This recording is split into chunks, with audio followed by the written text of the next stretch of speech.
Voyage au cœur de la vie, ici et ailleurs. Space, en partenariat avec l'Agence spatiale européenne.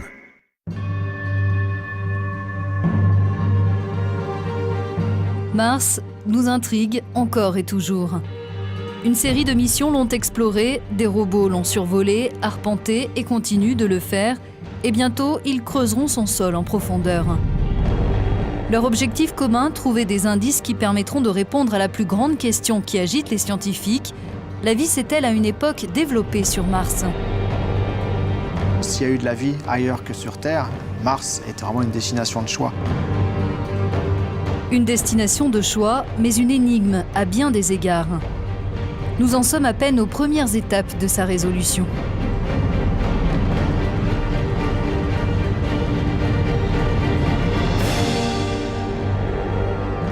Moi, ce qui me frustre le plus, c'est cette quantité de poussière sur certaines régions qui nous empêche vraiment d'avoir accès à ce qu'il y a dessous, que ça soit dans un rover ou depuis l'orbite d'ailleurs.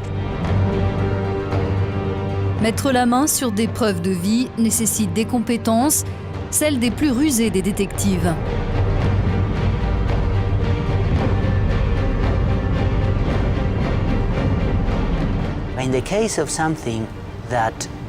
Dans le cas où quelque chose serait mort il y a très longtemps, par exemple il y a 3,5 milliards d'années, on ne peut pas s'attendre à en trouver des traces en bon état.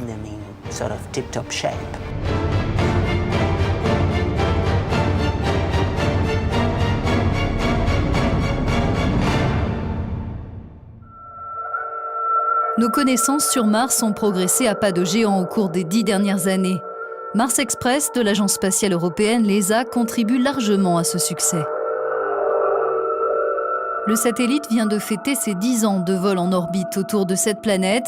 Grâce aux données qu'il collecte, les scientifiques peuvent élaborer des cartes animées en 3D de sa surface et déterminer les zones où l'on note certaines caractéristiques ou la présence de minéraux spécifiques.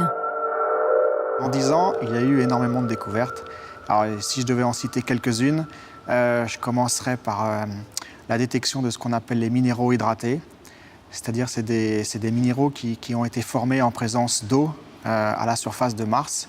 Et ça nous indique qu'il y a eu de l'eau pendant de nombreux millions d'années à la surface de Mars.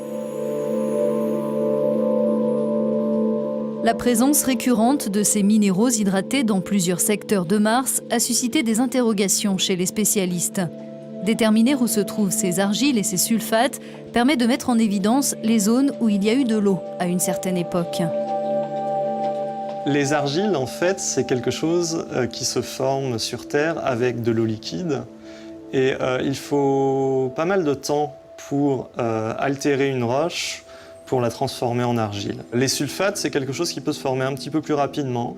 Donc ce sont ce qu'on retrouve en fait dans les lacs salés sur Terre, où on a de l'eau très riche en minéraux qui est à la surface, qui s'évapore, et on retrouve ces minéraux précipités à la surface.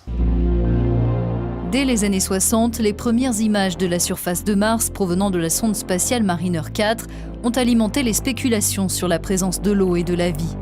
Les missions Viking dans la décennie suivante n'ont fait qu'amplifier le phénomène. Prenant la suite de petits rovers, Curiosity, mission de la NASA, s'est posée l'an dernier de manière spectaculaire sur le sol martien. Ce laboratoire scientifique de 900 kg, capable de prélever des échantillons de roches en sous-sol et de les analyser, ne recherche pas des traces de vie, mais des preuves d'habitabilité.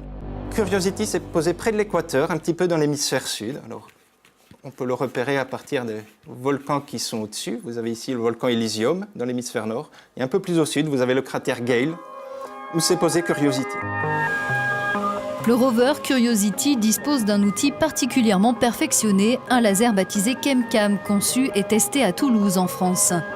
Le principe, viser une roche pour provoquer la fusion du matériau et l'apparition d'un plasma, une procédure qui permet de déterminer la composition de la roche. Ce modèle de test est utilisé pour calibrer le ChemCam qui opère sur Mars actuellement.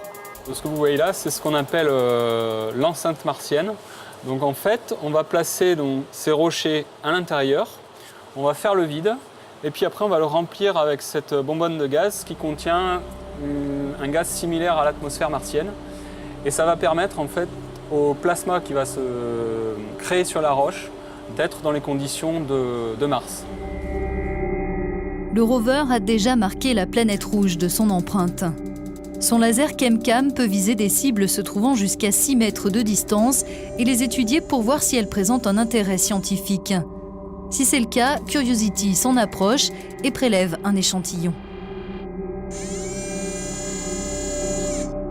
On est allé dans un petit bassin qui semble être, je dirais, un ancien lac. Et ça nous permet de se poser la question de l'habitabilité de cette région. C'est-à-dire, est-ce qu'un jour, on a eu les conditions climatiques pour que la vie, si elle peut apparaître ailleurs que sur Terre, pour que la vie apparaisse à cet endroit-là. Les recherches menées par Curiosity en matière d'habitabilité semblent porter leurs fruits.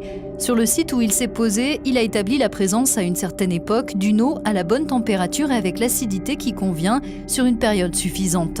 Mais il y a environ 3 milliards d'années, les conditions ont changé lorsque le champ magnétique s'est réduit et que l'atmosphère a progressivement disparu. Mars a une atmosphère trop faible, avec une pression trop faible pour que l'eau liquide soit stable à la surface de Mars. Par contre, on trouve de l'eau dans l'atmosphère et sous forme de glace. Donc on a principalement de l'eau dans les calottes polaires qu'on peut voir ici. Donc ça, c'est de l'eau sous forme de glace dans la calotte polaire nord et il y en a aussi dans la calotte polaire sud. Grâce à Mars Express, on sait que sous la surface de la planète se trouvent de grandes quantités de glace cachées sous de la poussière. La mission a aussi permis de déceler la présence d'un élément encore plus mystérieux et fascinant, le méthane. Mars Express, en 2004, donc au tout début de la mission, a montré qu'il y avait du méthane dans l'atmosphère, en très petite quantité. Il y a encore des discussions sur la véracité de ces observations. Mais si le méthane est présent, il faut l'expliquer. Que comme il est détruit dans l'atmosphère, il faut qu'il y ait une source qui, en permanence, amène du méthane dans l'atmosphère. Et il y a beaucoup de discussions sur ces sources. Ça peut être de l'activité géologique, des réactions entre les roches du sous-sol et de l'eau liquide qui peuvent créer du méthane. Donc ça veut dire que Mars est active du point de vue géologique, ou alors une activité biologique qui pourrait générer ce méthane. Chicks wanna roll with my click more. Riders move, making moves in my 6-4. Holla back when you see me rolling. Papa nose open with the clicker I'm holding. Chicks wanna roll with my click more. Riders move, making moves in my 6-4. Le programme européen ExoMars, qui va lancer la première mission ayant pour objectif affiché de trouver des traces de vie, actuelles ou passées, entend bien apporter des réponses dans ce domaine. En 2016, sera placé en orbite autour de la planète rouge, un satellite conçu pour chercher la présence de méthane. Et d'ici 2018, ce rover, capable de prélever des échantillons jusqu'à 2 mètres de profondeur, roulera lui aussi sur le sol martien. Si vous vous dites que votre véhicule est cool parce que c'est un 4x4, eh bien lui c'est un 6x6x6. Toutes les roues peuvent tourner sur elles-mêmes, à droite, à gauche. Et il y a aussi un moteur supplémentaire qui permet à une articulation de pivoter vers l'avant et vers l'arrière. On peut avancer, tourner et progresser en crabe. C'est très important, par exemple, quand on veut étudier une roche. On ne veut pas avoir à avancer et reculer des milliers de fois. On peut avancer en crabe pour se placer juste devant elle. On peut choisir de ne pas utiliser les roues comme des roues, mais de les soulever pour les utiliser comme des pieds. Le rover peut aussi patiner. Mais au fait, quel est l'objectif final de ce minutieux travail de détective? À quoi pourrait bien ressembler une hypothétique vie sur Mars? Peut-être que sur Terre, les roches les plus anciennes à notre disposition pourraient nous renseigner.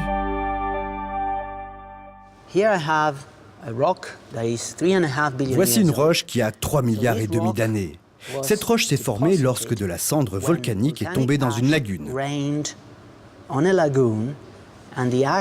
La cendre est tombée au fond de cette lagune où il n'y avait pas de vie. Ici, on peut voir ces couches horizontales et où les cellules se sont développées sous forme de colonies. Celles-ci ont piégé les sédiments et formé ces structures coniques.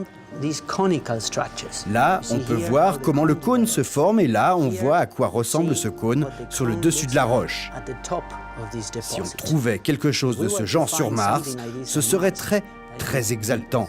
Ce serait l'une des plus grandes découvertes de la mission. Les scientifiques ne sont pas d'accord sur le site où posait le rover ExoMars. On suppose qu'une forme de vie pourrait avoir été présente il y a environ 4 milliards d'années, peut-être dans d'anciennes vallées où de l'eau était présente pendant une longue période.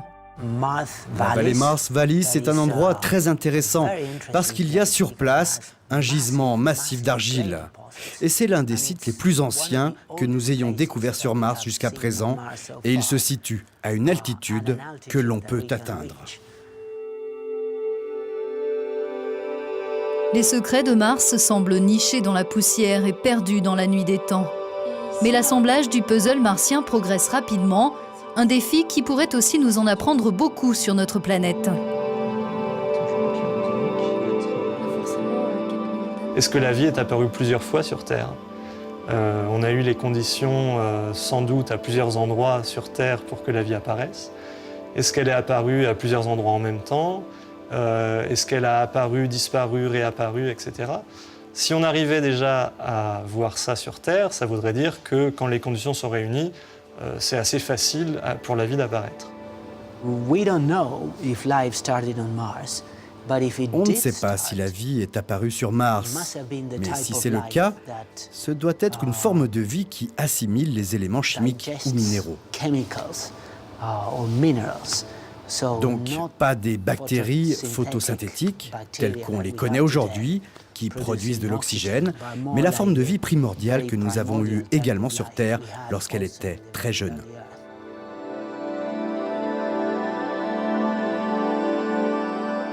Ce qu'on pense, c'est des ingrédients principaux, on pense qu'ils étaient là sur Mars il y a longtemps. Est-ce que ça suffit ou pas? On ne sait pas. Et si on trouve la vie, on pourra dire finalement que peut-être que ça suffit. Et si on la trouve pas, le mystère restera entier.